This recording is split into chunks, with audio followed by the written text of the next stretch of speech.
Bismillahirrahmanirrahim. Assalamualaikum warahmatullahi wabarakatuh. Waalaikumsalam warahmatullahi Alhamdulillahi ala ihsani wa syukru lahu ala taufiqihi wa amtinani wa asyhadu an la ilaha illallah wahdahu la syarika lahu ta'ziman li sya'ni wa asyhadu anna Muhammadan abduhu wa rasuluhu da'ila ridwani. Allahumma salli alaihi wa ala alihi wa ashabihi wa ikhwani. Kita lanjutkan bahasan kita dari Sahih Bukhari masih dalam kitab Da'wat bab ke-28 bab ta'awudz min jahdil bala. Bab tentang berlindung dari cobaan yang sangat memberatkan. Imam Al-Bukhari berkata rahimahullah ta'ala, qala haddatsana Ali bin Abdullah, qala haddatsana Sufyan, yaitu Ibnu Uyainah, qala haddatsani Sumay an Abi Salih an Abi Hurairah, qala dari Abu Hurairah radhiyallahu anhu, qala kana Rasulullah sallallahu alaihi wasallam yata'awwadhu min jahdil bala. Adalah Rasulullah sallallahu berlindung dari jahdil bala, yaitu cobaan yang sangat memberatkan. Wa darakis syaqa, yaitu berlindung dari kebinasaan, ya. Wasu'il qadha, dari keputusan yang buruk. Wasyamatatil a'da, dan dari hinaan musuh. Qala Sufyan, kemudian kata Imam Bukhari, Sufyan salah seorang perawi dalam sanad hadis ini, yaitu Sufyan ibn Uyainah. Al hadis thalathun. Hadis ini sebenarnya cuma tiga doa yang dipanjatkan oleh Nabi sallallahu alaihi wasallam, meminta perlindungan dari tiga perkara. Zidtu ana wahidatan la adri ayatuhunna hiya. Namun saya tambah satu, saya tidak tahu apa yang saya tambahkan tersebut. Baik, kita tuliskan doanya, doa berlindung dari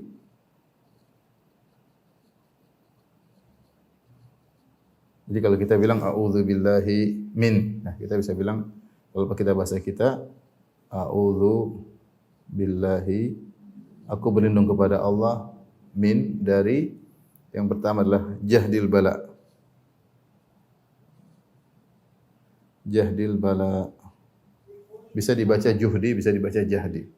Min jahdil bala. Kemudian wa darakis syaqa, yang kedua bisa darki, bisa darak. Darakis syaqa.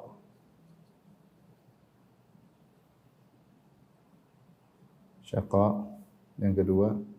Yang ketiga wasu'il qada, wa darakis syaqa wa su'il qada.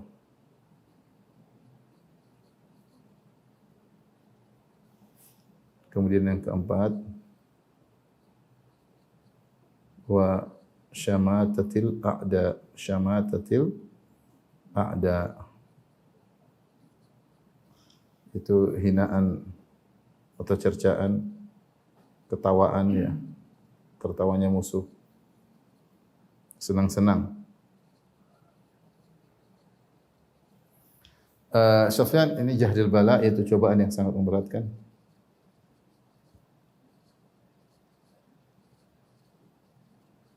Darakis syaqa, yaitu tertimpanya kesengsaraan.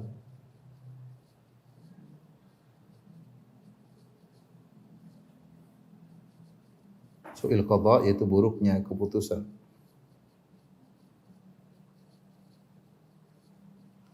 Baik.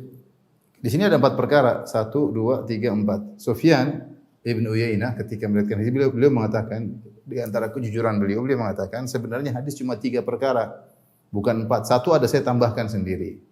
Cuma saya lupa sekarang yang saya tambahkan yang mana, apakah jahdil bala atau darakis syaqa atau su'il qadha atau kasyamatatil a'da. Ini saya lupa yang mana.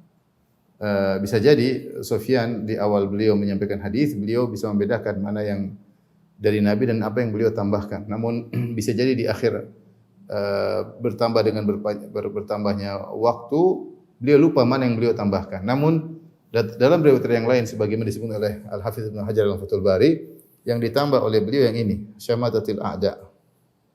Ini tambahan Sufyan. Tambahan dari Sufyan. Jadi kalau seorang membaca hadis cuma 3 ini sudah cukup, karena ini dari Nabi sallallahu alaihi wasallam. Jahdil bala dari kesyaqa wa su'il qadha, ya. Su'il qadha. Baik, kita jelaskan satu persatu. Yang dimaksud dengan jahdil bala, ya. Al-jahad maknanya adalah masyaqqah. Masyaqqah, yaitu jihad ini adalah masyaqqah. Artinya adalah masyaqqah, sesuatu yang memberatkan. Al-masyaqqah, berat. Ini adalah berat. Yang maksudnya adalah cobaan yang berat yang sulit untuk seorang menghadapinya. Ya. Yang sulit seorang untuk menghadapinya. Dihadapi oleh seorang. Kemudian para ulama memberi contoh. Contohnya apa aja? Mereka sebutkan seperti disebutkan di dalam Fathul Bari, ya. Yaitu yang disebut dengan jahdul bala, yaitu syiddatul masyaqqah, beratnya cobaan tersebut yang ditimpa oleh seorang, wa ma la taqata lahu bihamlihi, dan dia tidak punya kemampuan untuk memikulnya, wala yaqdiru ala daf'i, dan dia tidak bisa menolak cobaan tersebut.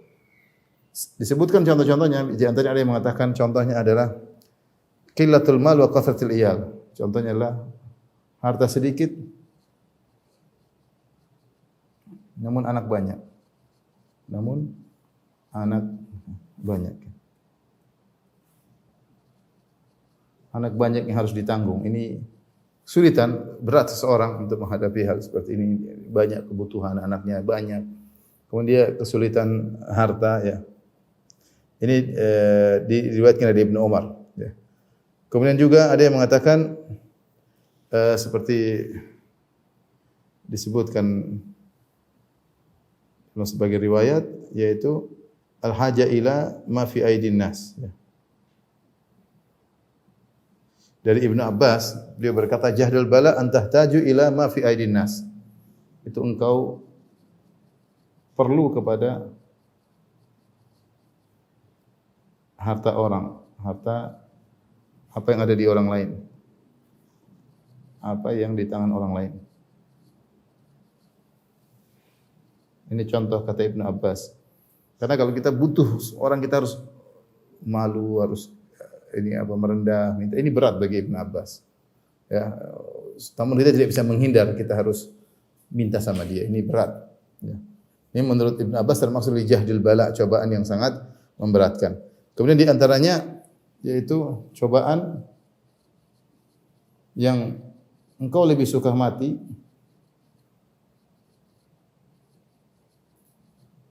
daripada menghadapinya. Kalau boleh milih, mending mati menghadapinya. Sebagian orang terkadang mendapati musibah seperti ini, entah sakit yang sangat parah, entah masalah keluarga, entah banyak masalah utang yang melilitnya, sehingga dia kayaknya lebih baik saya mati, susah menghadapi cercaan orang, dicari-cari orang. Intinya ini namanya jahdil bala. Kita berlindung dari hal ini. Allahumma inni a'udzubika min jahdil bala, ya. Atau a'udzubillahi min jahdil bala. Atau kita bisa, ya, kita tuliskan, ya. Mungkin kita bisa begini, Allahumma inni a'udzubika, ya Allah, aku berlindung kepada Engkau min jahdil bala, dari ujian yang sangat berat. Ini yang pertama. Kemudian yang kedua, wa daraka syaqa, yaitu kebinasaan, ya. Ada yang mengatakan terkait perkara dunia, kesengsaraan, ya, mungkin lebih cocoknya kebinasaan. Kebinasaan, karena para ahli hadis menafsirkan al-syaqa dengan al-halak. Yang dimaksud dengan ya Allah, aku berlindung kepada Engkau dari min darak syaqa. Darak bisa artinya ilhaq. Darak itu artinya mendapati. Jadi tertibanya kebinasaan. Maka doa ini bisa mengandung dua makna. Yang pertama, agar tidak binasa, agar terhindar dari sebab kebinasaan.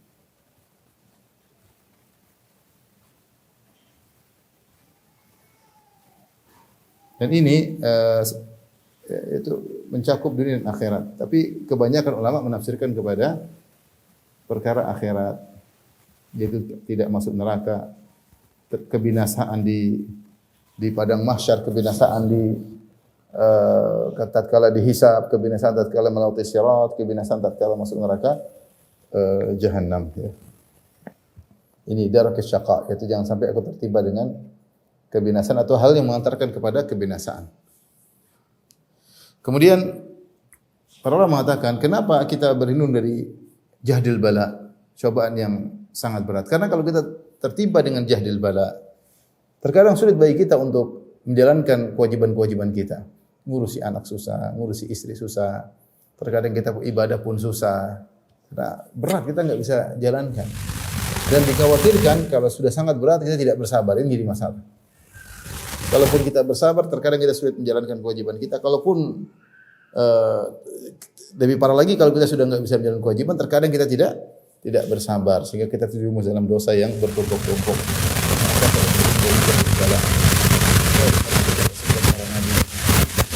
Sekuat seperti Nabi Ayub yang dengan berbagai cobaan dan keluarganya diberi penyakit Allah Subhanahu wa taala bertahun-tahun bersabar. Seperti para nabi. Oleh karenanya kita berlindung kuat dalam ujian yang sangat berat. Allah min jahdil bala. Wa darakis syaqa, ya Allah aku berlindung akhiratku jangan sampai aku binasa. Binasa dalam binasa secara ada kelanjutan.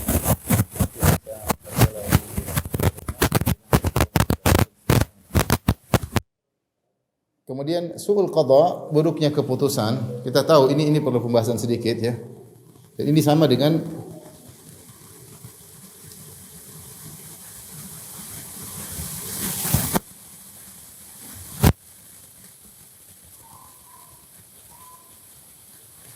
ini sama seperti hadis Nabi, sama seperti doa Nabi dalam kunut.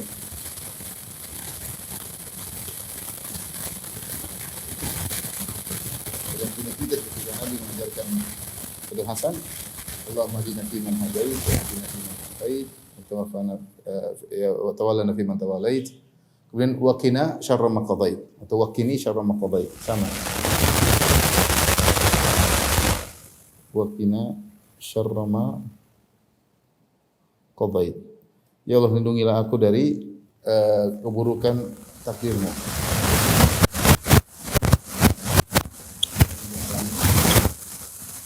Dari keburukan keputusanmu.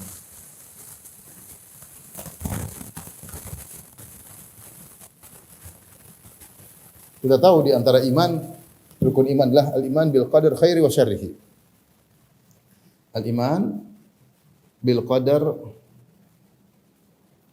khairihi wa syarrihi. Kita beriman kepada takdir baik maupun takdir buruk, ya. Takdir baik dan buruk. Yang dimaksud baik dan buruk adalah al-maqdi atau al-muqaddar, yaitu yang Allah takdirkan. Adapun Allah membuat takdir tersebut tidak ada yang buruk. Seperti di antara doa Nabi sallallahu alaihi wasallam, wasyarru laisa ilaik, di antara pujian Nabi sallallahu alaihi wasallam kepada Allah Subhanahu wa taala, wasyarru laisa ilaik, tidak ada keburukan yang kembali kepadamu. Allah ketika mentakdirkan yang baik jelas merupakan kebaikan, dan Allah ketika mentakdirkan keburukan, misalnya menciptakan iblis, menciptakan Fir'aun, ini keburukan, atau menciptakan adanya bencana, di balik diciptakannya keburukan tersebut ada hikmah, ada kebaikan. Oleh karenanya perbuatan Allah, fi'il Allah ketika mentakdirkan yang keburukan itu tidak buruk. Yang buruk adalah yang ditakdirkan tersebut. Ya. Al-maqdi atau al-muqaddar. Ya. Seperti Allah berfirman, "Dhaharal fasadu fil barri wal bahri bima kasabat aydin nas liyudhiqahum ba'dalladzi amilu la'allahum yarji'un." Dalam surat Ar-Rum kata Allah, telah nampak kerusakan di daratan dan di lautan. Allah menciptakan kerusakan. Padahal Allah la yuhibbul fasad, ya. Allah tidak suka kerusakan. Allah tidak al-mufsidin, Allah tidak suka dengan orang yang melakukan kerusakan. Allah tidak suka kerusakan. Namun Allah ciptakan kerusakan, dhaharul fasadu fil barri wal bahri. Ada kerusakan di daratan, ada kerusakan di lautan. Allah ciptakan ini buat apa? Bima kasabat aydin nas. Ini semua akibat perbuatan dosa manusia. Lidhiqhum ba'dalladzi amilu, agar Allah membuat mereka merasakan sebagian akibat dosa yang mereka lakukan. La'allahum yarji'un, agar mereka sadar. Ternyata Allah menciptakan keburukan-keburukan tersebut agar manusia sadar. Jadi perbuatan Allah menciptakan keburukan tersebut adalah kebaikan. Wasyarru laisa ilaika, kata Nabi muji Allah, tidak ada keburukan yang kembali kepadamu. Tapi yang Allah ciptakan itu ada keburukan. Nah, ketika kita berdoa wasu'il qada, Allahumma a'udzubika min su'il qada, ya Allah, aku berlindung kepada Engkau dari buruknya takdir, maksudnya agar aku tidak ditimpa dengan keburukan. Maksudnya demikian. Agar aku tidak ditimpa dengan keburukan, ya. Dan ini bukan berarti kita menolak takdir, tapi kita enggak tahu takdir kita apa dan kita berusaha.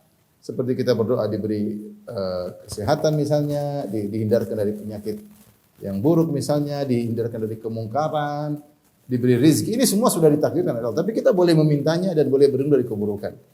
Jadi su'il qada maksudnya adalah berlindung dari keburukan-keburukan, itu maksudnya. Ya Allah, aku berlindung dari su'il qada, dari keburukan-keburukan. Kemudian yang terakhir ini tambahan dari Sufyan ibn Uyainah bin Uyainah. Wa syamatatil a'da, ini bukan lafal dari Nabi sallallahu alaihi wasallam, yaitu Allah berlindung kepada engkau dari gembiranya musuh-musuh ketika kita tertimpa dengan keburukan. Ini perkara yang sangat menyakitkan hati, ya.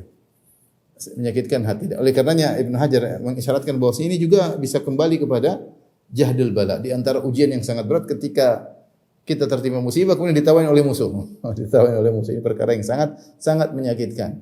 Musuh tahu kita sedang tertimpa. Namun ini bukan doa Nabi sallallahu alaihi wasallam, maka jika seorang mencukupkan 3, Allahumma inna a'udzubika min jahdil bala wa darakis syaqa su'il qada, cukup. Dia mau tambah sebagaimana ditambah oleh Sufyan bin Uyainah, boleh-boleh saja, wa syamatatil a'da, namun dia bukan lafzun nabawi, bukan dari Nabi sallallahu alaihi wasallam. Baik. Kita lanjutkan hadis berikutnya, bab ke-29. Bab doain Nabi sallallahu alaihi wasallam, Allahumma rafiqal a'la, Allahumma rafiqal a'la. Bab tentang doa Nabi sallallahu alaihi wasallam ketika di akhir hayat beliau, ya Allah, sertakan aku bersama ar-rafiqal a'la, itu rombongan yang tinggi, rombongan yang tinggi. Maksudnya apa akan kita bahas, ya. Al-Imam Al-Bukhari rahimahullah berkata, qala haddatsana Sa'id bin Ufair, qala haddatsana Laits, qala haddatsana Uqail an Ibn Shihab, qala akhbarani Sa'id ibn al-Musayyib wa Urwa bin Zubair fi rijal min ahli al-ilm. Ya, anna Aisyah radhiyallahu anha qalat, bahwasanya Aisyah radhiyallahu anha berkata, kana Rasulullah sallallahu alaihi wasallam yaqulu wa huwa sahih. Kata Aisyah, Rasulullah sallallahu alaihi wasallam pernah berkata, dan dia dalam kondisi sehat, bukan dalam kondisi sakit. Dalam kondisi sehat dia berkata, lan yuqbadha nabiyyun qat hatta yara maq'adahu minal jannah tsumma yukhayyar. Tidaklah seorang nabi pun dicabut nyawanya, akan dicabut nyawanya kecuali sebelumnya dia sudah diperlihatkan kaplingnya di surga, lihat tempat duduknya di surga, istananya di surga, diperlihatkan. Tsumma yukhayyar, setelah itu dia disuruh memilih, apakah milih keabadian di dunia ataukah milih segera masuk surga. Ya. Nabi mengatakan demikian. Tidak ada seorang nabi pun akan meninggal kecuali diberi pilihan. Pilihan. Sudah diperlihatkan surga, kemudian disuruh pilih. Apakah pilih surga ataukah milih untuk terus hidup di atas muka bumi. Falamma nazala bihi, ketika Rasul akan meninggal dunia, ya. Wa ra'suhu ala fakhidhi, dan ketika itu kepala Nabi berada di pahaku. Berada di pahaku. Ya, Rasulullah meninggal di rumah Aisyah radhiyallahu ta'ala anha. Gusyi alaihi sa'atan, tiba-tiba beliau seperti pingsan beberapa saat. Tsumma afaqa, kemudian beliau sadar. Fa ashkhasa basarahu ila saqaf, kemudian beliau dalam kondisi beliau mengarahkan matanya ke langit-langit. Berdoa maksudnya. Rasulullah mengarahkan matanya ke langit. Ke atap, ke atap saqaf. Tsumma qala, kemudian beliau berkata, saqaf maksudnya langit-langit rumah, ya. Kemudian beliau berkata, Allahumma rafiqal a'la, ya Allah, aku ingin bersama rafiqal a'la. Qultu idzan la yakhtaruna. Ketika itu aku sadar, Nabi ketika berdoa demikian, kalau begitu Nabi tidak akan memilih kami. Itu Nabi tidak ingin hidup lebih lama lagi untuk menemani kami, istri-istrinya. Wa alimtu annahu al-hadits alladhi kana yuhaddithuna wa huwa sahih. Dan aku baru paham hadis tersebut yang Nabi pernah menyampaikan kepada kami ketika beliau dalam kondisi sehat. Ketika beliau kondisi sehat, beliau pernah berdoa atau menjelaskan bahwasanya tidak ada seorang nabi pun yang akan dicabut kami kecuali diberi pilihan. ketika Nabi mengatakan ma'ar rafiqil a'la, bersama rafiqil a'la, berarti Nabi memilih, berarti beliau sallallahu alaihi wasallam memilih untuk meninggal dunia. Makanya Aisyah berkata, "Idzan la yaftaruna." Kalau gitu Nabi tidak memilih. Nabi tidak memilih, tidak memilih.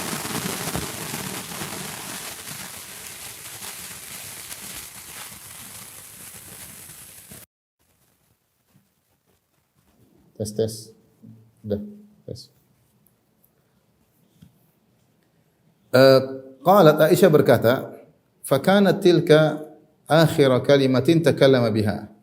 Itulah kalimat terakhir yang diucapkan oleh Nabi sallallahu alaihi wasallam sebelum meninggal dunia. Allahumma rafiqal a'la, ya Allah bersama rafiqal a'la. Beberapa faedah yang bisa kita ambil dari hadis ini. Di sini Imam Bukhari memberi judul doa Nabi. Nabi mengucapkan kalimat tersebut merupakan doa. Dan setiap nabi sebelum meninggal dunia akan diberi pilihan.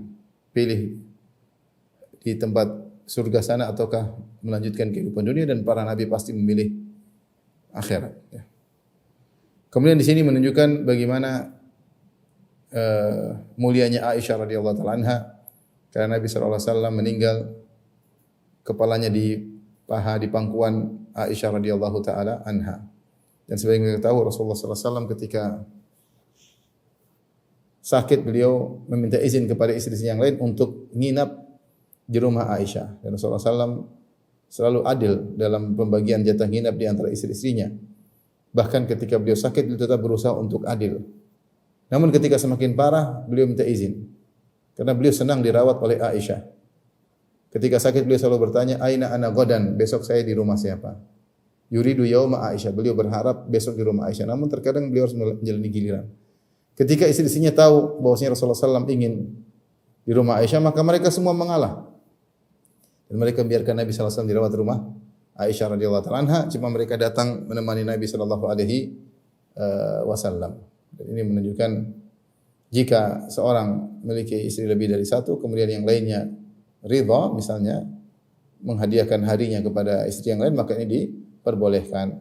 Sebagaimana Saudah menghadiahkan jatah nginapnya kepada Aisyah radhiyallahu taala anha.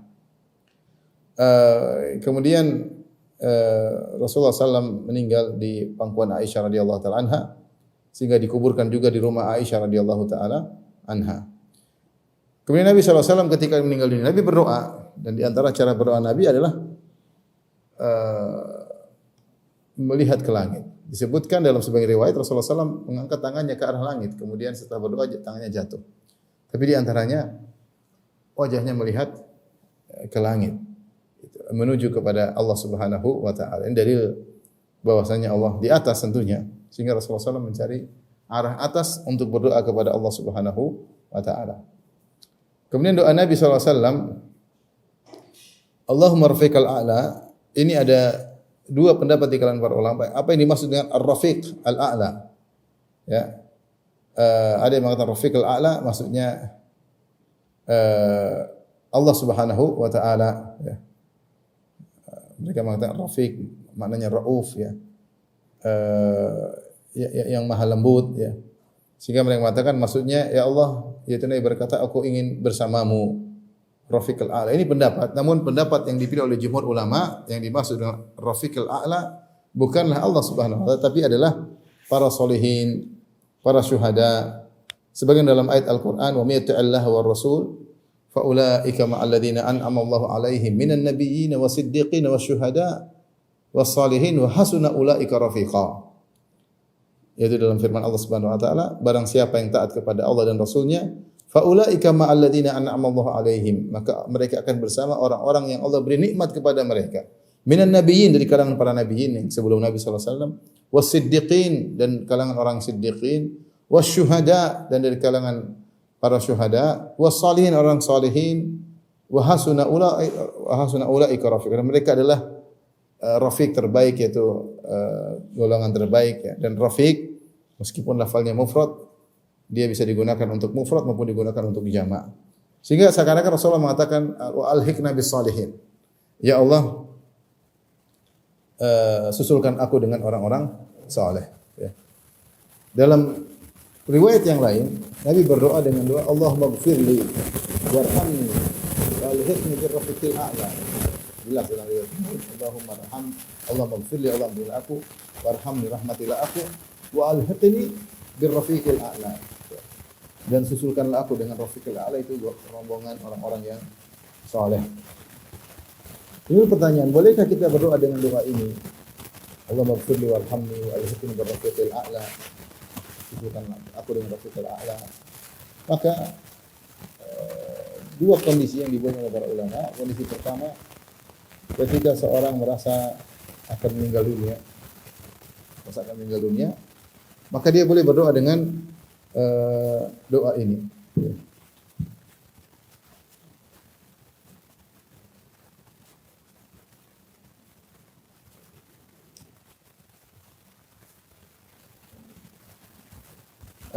Dia boleh berdoa ketika seorang akan meninggal dunia.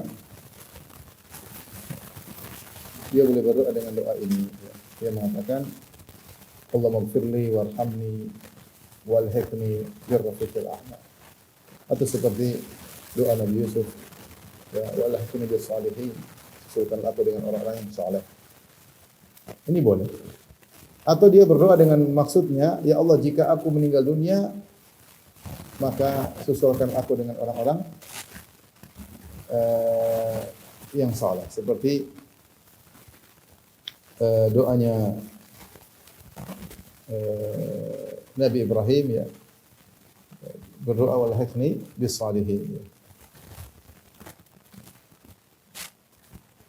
Nabi Ibrahim berdoa, Rabbi habli hukman wa alhiqni bis salihin. Ya Allah, anugerahkanlah kepadaku hukm wa alhiqni bis salihin, dan susulkan aku dengan orang saleh. Itu Nabi Ibrahim berdoa bukan tatkala akan meninggal dunia. Jadi intinya kita boleh mencontoh doa Nabi ini dengan dua kondisi. Ketika akan meninggal dunia, kita boleh berdoa dengan doa ini, karena segera susulkan aku dengan orang yang saleh. Atau ketika dalam sehat walafiat dengan niat, ya Allah, kalau saya meninggal, susulkanlah aku dengan orang-orang saleh, dengan syuhada, para nabi, siddiqin wa salihin. Doanya Allahumma ighfirli warhamni wa alhiqni bis salihin. Doa yang dibaca oleh Nabi sallallahu alaihi wasallam.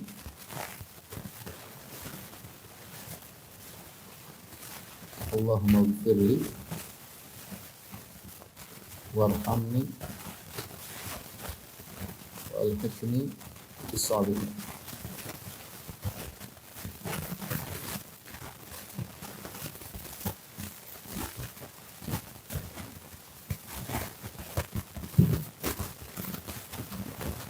Ya Allah, ampunilah aku, rahmatilah aku, dan susulkanlah aku dengan orang-orang saleh. Dengan orang-orang saleh. Wa alhiqni, mohon maaf, birrafiqil a'la.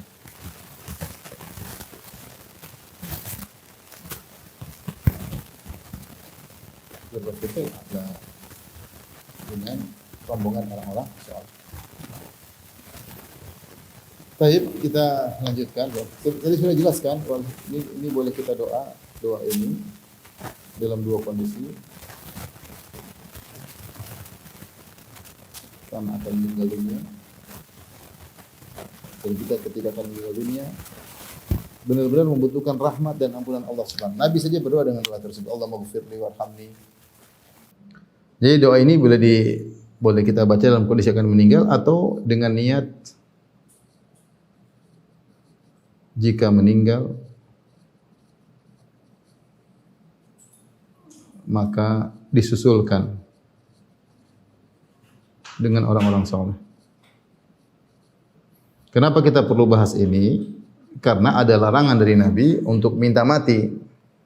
Nabi ketika berdoa Allahumma rafiqal a'la, Rasulullah SAW ingin meninggal dunia, Jadi tidak boleh seorang berdoa dengan ini seakan-akan minta meninggal dunia. Segera, ya Allah, segera susulkan aku, tidak boleh. Tapi dia niatkan, ya Allah, kalau saya meninggal, maka susulkan aku dengan rafiqal a'la. Seperti doa Ibrahim, beliau berdoa, Rabbi habli hukman wa alhiqni bis salihin. Tapi kita lanjutkan, ini doa yang akan kita bahas, itu larangan untuk minta mati, ya. Bab ke-30, bab doa bil maut wal hayat. bab doa minta kematian atau minta kehidupan. Imam Al-Bukhari berkata, qala haddatsana Musaddad, qala haddatsana Yahya an Ismail an Qais qala ataitu Khabbaban wa qad iktawa sab'an. Aku mendatangi Khabbab bin Al-Arat, sahabat radhiyallahu anhu, wa qad iktawa sab'an, dan dia telah dikai 7 tempat, dalam sebuah riwayat di perutnya 7 tempat. Menunjukkan dia sakitnya sangat-sangat parah. Sangat-sangat parah. Qala, kemudian beliau berkata, laula anna Rasulullah SAW nahana an nad'uwa bil maut la da'autu bihi. Kalau bukan karena Rasulullah SAW melarang kami untuk minta mati, tentu aku akan minta mati. Artinya beliau menjelaskan bahwasanya saya mengkai ini karena benar-benar sakit yang parah yang saya rasakan. Ya. Sampai kalau seandainya saya boleh minta mati, saya akan minta mati. Cuma Rasulullah SAW melarang kita minta mati. Sampai dia dikai 7 tempat ya di tubuhnya. Kemudian hadis berikutnya, Imam Bukhari berkata, qala haddatsani Muhammad bin al-Muthanna, qala haddatsana Yahya an Ismail, qala haddatsani Qais, qala ataitu Khabbaban wa qad iktawa sab'an. Aku mendatangi Khabbab radhiyallahu ta'ala anhu, dan beliau sedang dikai sab'an fi batnihi, 7 tempat di perutnya, semuanya di perutnya, menunjukkan sakitnya sangat parah. Fa sami'tuhu yaqul, aku mendengar dia berkata, laula anna Nabi sallallahu alaihi wasallam nahana an nad'uwa bil maut la da'autu bihi. Kalau bukan karena Rasulullah SAW pernah melarang kami untuk minta mati, tentu aku akan berdoa minta mati. Maksudnya luar biasa, ini sakit yang luar biasa. Tapi tidak boleh ya. Tidak boleh kita minta mati ketika menghadapi kondisi-kondisi yang tidak menyenangkannya. Kemudian Imam Bukhari membawakan hadis berikutnya masih dalam bab yang sama.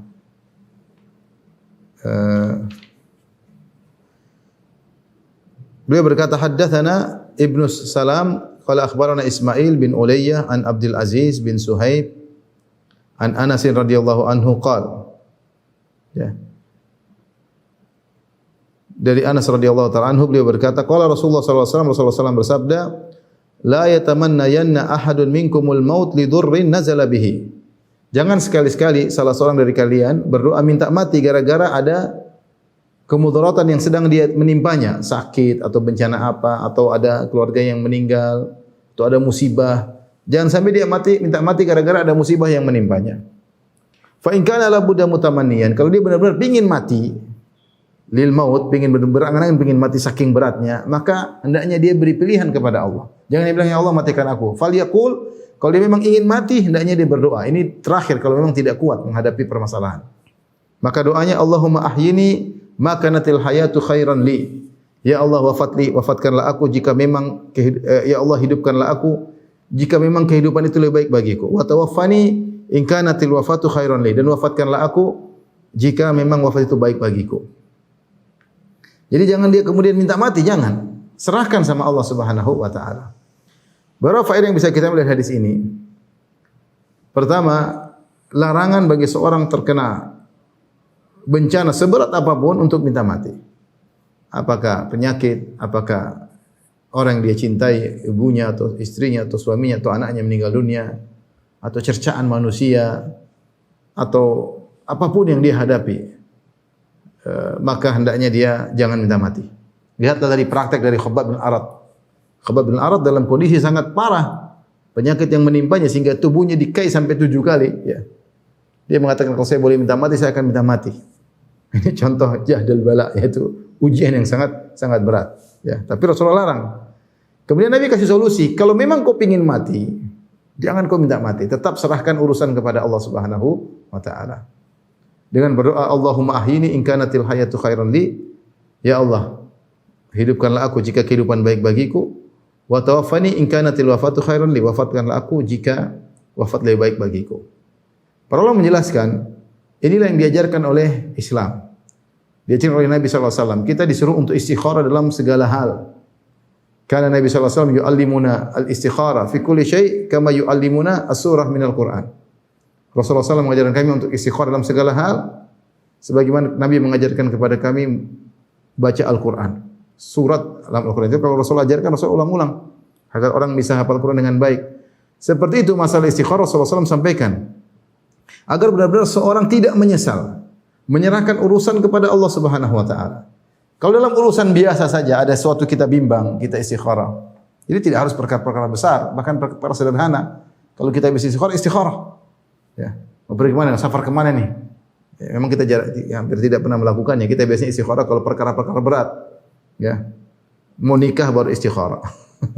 Mau nikahkan anak baru istikharah. Ya. Mau kerja di sana sini istikharah. Terkadang pada urusan banyak. Mungkin mau liburan kemana kita boleh istikharah. Sama keluarga liburan kemana, liburan ini kemana, istikharah. Seperti itu ya. Artinya dalam segala hal yang membimbangkan kita boleh istikharah. Terlebih lagi antara hidup dan mati. Pilih hidup dan mati ini juga sebenarnya kita mungkin sudah enggak kuat istikharah, sudah berdoa saja. Pilih hidup atau mati. Kalau perkara-perkara yang lebih ringan saja kita menyerahkan urusan kepada Allah, apalagi urusan seperti ini. Urusan antara hidup dan mati kita enggak tahu mana yang lebih baik, hidup atau mati.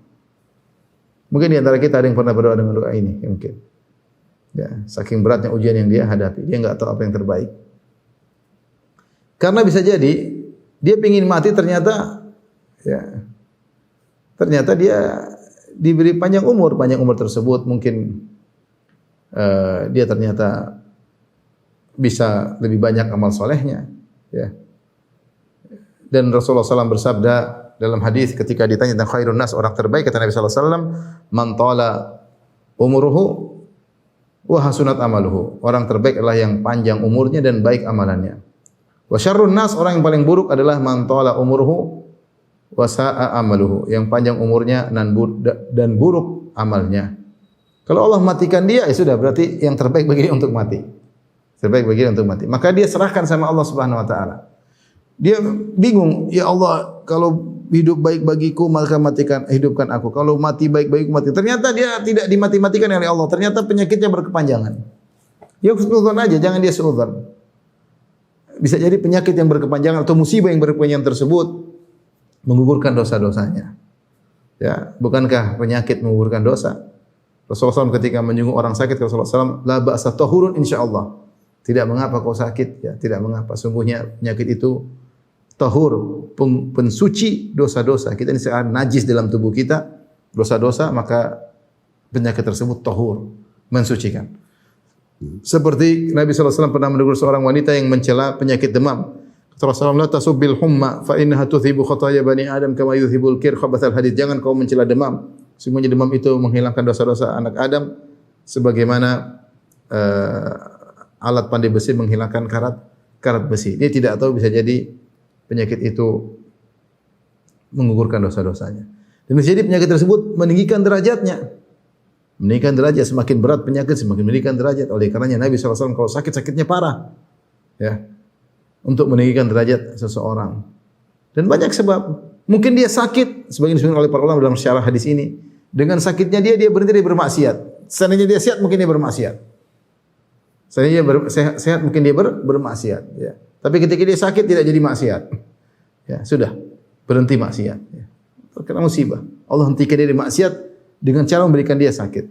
Atau dengan dia sakit, dia tertunda dari mudarat yang lebih besar. Harusnya dia mungkin aktivitas, hari ini dia mungkin ketabrak mobil, aktivitas mungkin dia ditipu orang, dibuat sakit sama Allah, sehingga tidak jadi kerja. Kita enggak tahu. Oleh karenanya, seorang serahkan kepada Allah Subhanahu wa ta'ala. Dan tetap husnudzan kepada Allah Subhanahu wa ta'ala. Dia tidak tahu mana yang terbaik baginya. Kalau Allah masih memberikan hidup baginya, yakin itu yang terbaik. Dan Allah kalau berikan kematian baginya, yakin yang terbaik. Dia sudah menyerahkan urusan yang paling berat yang dia hadapi, dia serahkan kepada Allah. Namun meskipun demikian, para ulama menyebutkan dua kondisi yang membolehkan seorang minta mati. Dua kondisi yang membolehkan seorang minta mati. Yang pertama adalah jika dia takut fitnah yang bisa merusak agamanya. Mungkin dia fitnah luar biasa. Dia takut agamanya rusak. Dia takut terjumus dalam kesyirikan. Dia takut bukan takut karena musibah, enggak. Tapi dia takut terfitnah. Maka dia pun pergi sudah menjauh, tetapi dia takut terfitnah. Dia takut berzina, dia takut apa? Dia bisa berdoa agar diwafatkan oleh Allah Subhanahu wa taala. Sebagaimana dalam hadis kata Rasulullah sallallahu dalam doanya, wa idza aradta bi qaumin fitnatan faqbidni ilaika minha ghairu maftun. Ya Allah, jika kau menghendaki suatu kaum terfitnah, maka cabutlah nyawaku sehingga aku meninggal dalam kondisi tidak terfitnah. Dalam kondisi tidak terfitnah. Ya. Dan ini sebagian ulama ada yang membawakan perkataan Maryam ketika beliau tiba-tiba hamil dan tidak punya suami, ya. Kemudian dia berkata, qalat ya laitani mittu qabla hadza wa kuntu nasyan mansiya. Dia bukan minta mati, bilang seandainya saya meninggal sebelum ini. Wa kuntu nasyan mansiya, dan aku terlupakan. Sebenarnya mengatakan dia tidak minta mati, tapi dia seandainya mati sebelum ini. Ada di hadapan dia sudah dia jalankan. Tapi seandainya dia meninggal sebelum ini, tentu dia akan terhindar dari berbagai macam ujian. Karena berat, dia bayangkan, saya bawa anak, saya ini wanita mulia, bapak saya pemimpin para ulama di zamannya, ibu saya wanita yang soleha, kemudian saya dikenal sebagai wanita yang ahli ibadah. Tiba-tiba enggak pernah muncul bawa anak tanpa suami. Apa kata dunia? Gampangnya demikian. Maka dia mengatakan, ya laitani mittu qabla hadza wa kuntu nasyan mansiya. Seandainya saya meninggal sebelum ini. Dia tidak minta untuk meninggal, tapi dia menghayalkan saja dia meninggal sebelum ini karena dia takut tidak bisa menghadapi ujian yang berat di hadapannya. Ya. Menghadapi ujian Bani Israel yang tentu akan mencercanya dan mencelanya. Tapi Allah berikan dia mukjizat Maryam sehingga dia bisa menghadapi semua ujian tersebut. Ini juga yang para ulama menyebutkan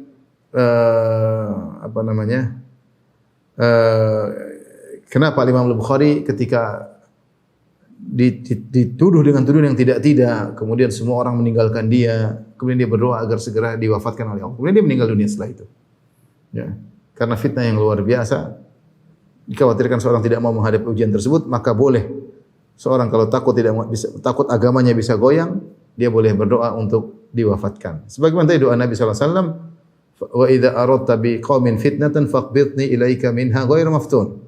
Jika engkau ingin beri fitnah kepada suatu kaum, maka cabutlah nyawaku dalam kondisi tidak terfitnah.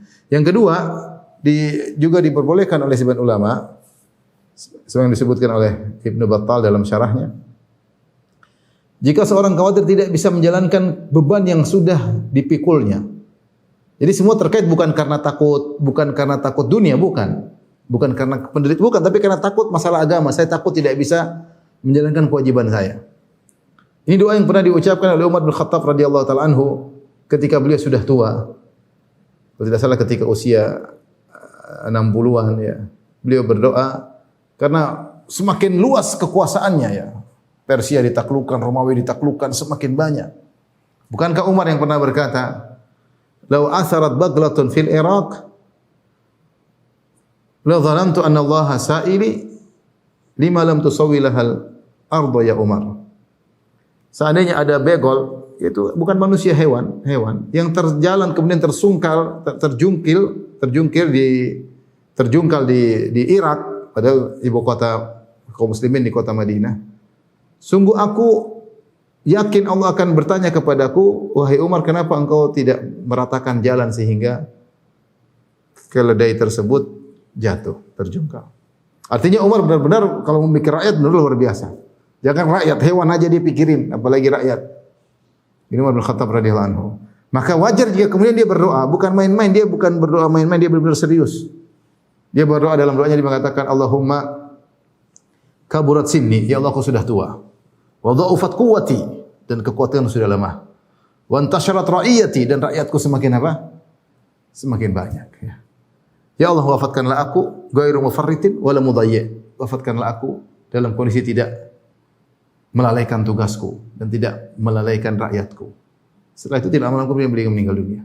Ini disebut oleh para ulama, boleh seorang minta meninggal kalau dia memikul beban yang sangat berat dan dia khawatir tidak bisa menjalankan beban tersebut dalam rangka menyelamatkan agamanya.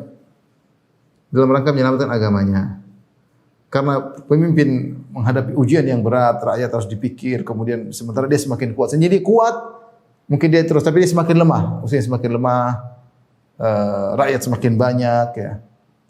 Umur semakin tua, maka Umar berdoa dengan doa tersebut dan kemudian tidak lama kemudian dia pun meninggal dunia. Tapi seorang senantiasa husnuzon kepada Allah. Apapun ujian yang dihadapi, dia bersabar. Kalau dia benar tidak mampu, benar-benar ingin mati, rasanya tidak kuat, saya enggak kuat. Tadi ujian, mungkin ada orang cintai kita meninggal, kita enggak kuat. Ada anak meninggal dunia, kita enggak kuat. Dibebani utang yang sangat berat, kita enggak kuat. Sakit yang sangat parah, kita enggak kuat. Cercaan orang, kita enggak kuat. Kita boleh berdoa. Allahumma ahyin in kanatil hayatu khairan li wa tawaffani in kanatil wafatu khairan li. Ya Allah, hidupkanlah aku jika baik bagiku dan wafatkanlah aku jika wafat itu baik bagiku. Tidak boleh ingin mati berdoa, ya Allah matikan aku, matikan, jangan. Kita enggak tahu apa yang terbaik bagi kita ya. Apalagi bunuh diri tentunya haram, bahkan bunuh diri langsung diancam dengan neraka jahanam. Wa alam bisawab, demikian saja para dokter, insyaallah kita lanjutkan pekan depan. Wabillahi taufiq wal hidayah. Assalamualaikum warahmatullahi wabarakatuh.